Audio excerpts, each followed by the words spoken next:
So Russia is a very interesting country.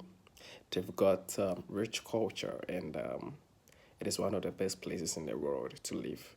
I think the only challenge, you know, that a foreigner might encounter or face is maybe communication. The moment you overcome your communication barriers or challenges, you really, really, really love Russians. You tend to understand them, and you get used to their culture, and you start to appreciate, their mentality. You understand. Now, I want to share with you 5 things you should never do in Russia if you really want to enjoy your stay here. All right. Now, before that, if you are new to this channel, kindly hit the subscription button and hit the notification bell, yes, to be notified anytime I upload a new video. All right, so before I start, please watch this video. Спасибо большое. Не-не, вот так. Oh, хорошо, извини. Oh, спасибо.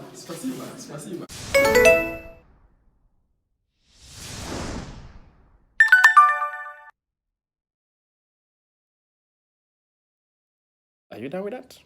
I rented an apartment there for some few days, and whilst I was checking out, I wanted to say thank you to the owner of the apartment. So, as a black man, we know, men, we tend to greet in terms of showing appreciation, like, hey, thank you very much.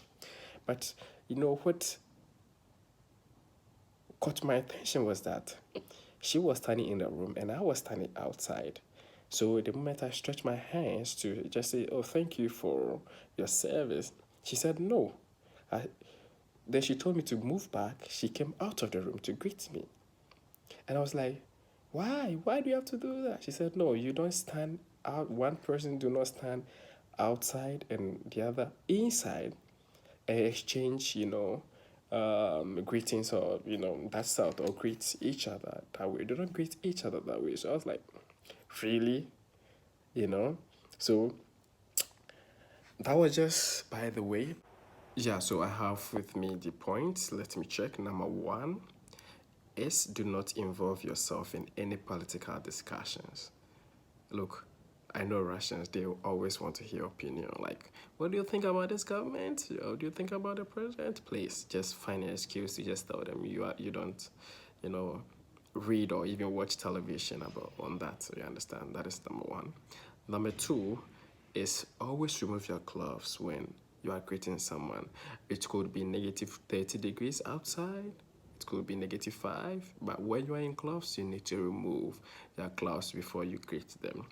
Number 3, whenever you invite a friend to your home, all right, sometimes you think it is nice for if the person brings something along, like maybe wine or fruits. The same thing. Now, you don't go to someone's house empty-handed. You need to present a parcel or a gift or something like that. It shouldn't be very expensive. It could be maybe flowers or sweets, just something to show some kind of level of maturity. All right. Number 4 is whenever you're buying a flower for a girl, all right, you should always buy in odd numbers. For instance, if you're buying a rose flower, all right, you should buy maybe 3, 5, 7, blah, blah, blah, blah. It shouldn't be even numbers like 4, 2, 6. They believe that even numbers give them bad luck. And then the last one is you must always remove your sneakers or your shoes whenever you're entering someone's room.